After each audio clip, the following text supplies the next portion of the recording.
ಈ ಹೊತ್ತಿನ ಪ್ರಮುಖ 25 ಸುದ್ದಿಗಳನ್ನು ಕ್ವಿಕ್ ಆಗಿ ನೋಡೋಣ. ಗಂಗಾವತಿ ಶಾಸಕ ಜನಾರ್ದನ ರೆಡ್ಡಿ ಪತ್ನಿಗೆ ಸೇರಿದ ಮಾಡೆಲ್ ಹೌಸ್ಗೆ ಬೆಂಕಿ ಬಿದ್ದಿದೆ. ಬಳ್ಳಾರಿಯ ಜಿ ಸ್ಕ್ವೇರ್ನಲ್ಲಿರುವ ಲೇಔಟ್ನಲ್ಲಿ ಮಾಡೆಲ್ ಹೌಸ್ ಹೊತ್ತಿ ಉರಿದಿದೆ. ಕಿಡಿಗೇಡಿಗಳ ಕೃತ್ಯಕ್ಕೆ ಇಡೀ ಮನೆಯೇ ಸುಟ್ಟು ಭಸ್ಮವಾಗಿದೆ. ಜನಾರ್ದನ ರೆಡ್ಡಿ ಪತ್ನಿಯ ಮಾಡೆಲ್ ಹೌಸ್ಗೆ ಬೆಂಕಿ ಪ್ರಕರಣ ಸಂಬಂಧ ದೂರು ನೀಡಲಾಗಿದೆ. ಬಳ್ಳಾರಿ ಗ್ರಾಮೀಣ ಪೊಲೀಸ್ ಠಾಣೆಯಲ್ಲಿ ಪ್ರಕರಣ ದಾಖಲಾಗಿದೆ. ಕಾಂಗ್ರೆಸ್ ಕಾರ್ಯಕರ್ತರ ಮೇಲೆ ಅನುಮಾನವಿದೆ ಅಂತ ಬಡಾವಣೆ ಇಂಜಿನಿಯರ್ ರಿಜ್ವಾನ್ ಇಮ್ರಾನ್ ಎಂಬುವರು ದೂರಿನಲ್ಲಿ ಉಲ್ಲೇಖಿಸಿದ್ದಾರೆ. 1,25,00,000 ಮೌಲ್ಯದ ವಸ್ತು ಹಾನಿಯಾಗಿದೆ ಅಂತ ದೂರಿದ್ದಾರೆ.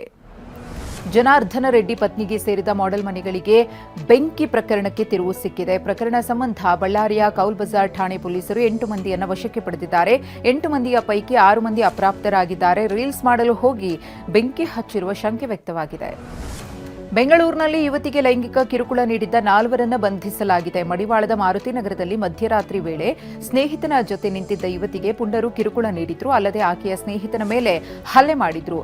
4 ಆರೋಪಿಗಳನ್ನು ಮಡಿವಾಳ ಠಾಣೆ ಪೊಲೀಸರು ಬಂಧಿಸಿದ್ದಾರೆ. ತುಮಕೂರಿನಲ್ಲಿ ರಾಗಿ ತುಂಬಲು ಗೋಣಿ ಸಮಸ್ಯೆ ಉಂಟಾಗಿದೆ. ಪೂರ್ಣ ಪ್ರಮಾಣದಲ್ಲಿ ಗೋಣಿ ಚೀಲ ಬಾರದ ಹಿನ್ನೆಲೆ ಆಹಾರ ಮತ್ತು ನಾಗರಿಕ ಸರಬರಾಜು ನಿಗಮ ಕೈಕಟ್ಟಿ ಕೂತಿದೆ. ಹೀಗಾಗಿ ಕನಿಷ್ಠ ಬೆಂಬಲ ಬೆಲೆ ಯೋಜನೆಯಡಿ ರಾಗಿ ಖರೀದಿ ಮಾಡ್ತಿಲ್ಲ. ಸರ್ಕಾರದಲ್ಲಿ ಚೀಲಕ್ಕೂ ಗತಿ ಇಲ್ವಾ ಅಂತ ರೈತರು ಆಕ್ರೋಶ ಹೊರಹಾಕ್ತಿದ್ದಾರೆ.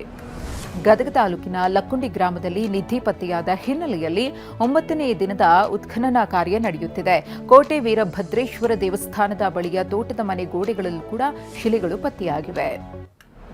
ಯಾದಗಿರಿಯಲ್ಲಿಯೂ ಉತ್ಖನನ ನಡೆಸಬೇಕೆಂಬ ಒತ್ತಾಯ ಕೇಳಿಬಂದಿದೆ. ಯಾದಗಿರಿ ಜಿಲ್ಲೆಯ ಹುಣಸಗಿ ತಾಲೂಕಿನ ಮುದನೂರು ದೇವರ ದಾಸಿಮಯ್ಯ ಜನಿಸಿದ ಗ್ರಾಮವಾಗಿದೆ. ಇಲ್ಲಿ ಶಿಲಾಶಾಸನಗಳು, ರಾಜರು ಬಳಕೆ ಮಾಡಿರುವ ವಸ್ತುಗಳು ಸಿಗಲಿದೆ ಅಂತ ಗ್ರಾಮಸ್ಥರು ಹೇಳ್ತಿದ್ದಾರೆ. 70 ವರ್ಷದ ವೃದ್ಧ ಮಾಡಿರುವ ವಿಡಿಯೋ ಸೋಷಿಯಲ್ ಮೀಡಿಯಾದಲ್ಲಿ ಸೆನ್ಸೇಷನ್ ಮೂಡಿಸಿದೆ.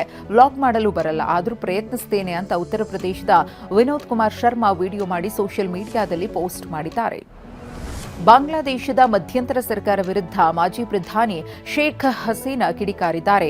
ಯುನಸ್ರನ್ನ ಕೊಲೆಗಡುಕ, ಫ್ಯಾಸಿಸ್ಟ್, ಮನಿ ಲಾಂಡರರ್, ಅಧಿಕಾರದಾಹಿ, ದೇಶದ್ರೋಹಿ ಅಂತ ಕಟುವಾಗಿ ಟೀಕಿಸಿದ್ದಾರೆ.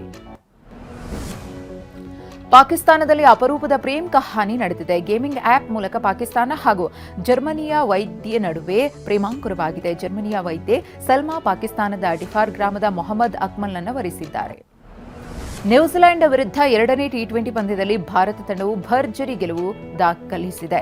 ಛತ್ತೀಸ್ಗಢದ ರಾಯ್ಪುರದಲ್ಲಿ ನಡೆದಂತಹ ಪಂದ್ಯದಲ್ಲಿ ಮೊದಲು ಬ್ಯಾಟಿಂಗ್ ಮಾಡಿದ ನ್ಯೂಜಿಲೆಂಡ್ 6 ವಿಕೆಟ್ ನಷ್ಟಕ್ಕೆ 208 ರನ್ ಗಳಿಸಿತು. ಈ ಗುರಿ ಬೆನ್ನತ್ತಿದ ಭಾರತ 28 ಎಸೆತ ಉಳಿದಿರುವಂತೆ 3 ವಿಕೆಟ್ ನಷ್ಟಕ್ಕೆ 209 ರನ್ ಗಳಿಸಿ ಗೆಲುವಿನ ನಗೆ ಬೀರಿದೆ. ಫೀಲ್ಡ್ನಲ್ಲಿ ಶತಕಗಳ ಸರದಾರನಾಗಿ ಅಬ್ಬರಿಸ್ತಾ ಇರುವ ಕಿಂಗ್ ಕೊಹ್ಲಿ ಹೊಸ ಲುಕ್ನಲ್ಲಿ ಅಭಿಮಾನಿಗಳ ಮನಗೆದ್ದಿದ್ದಾರೆ.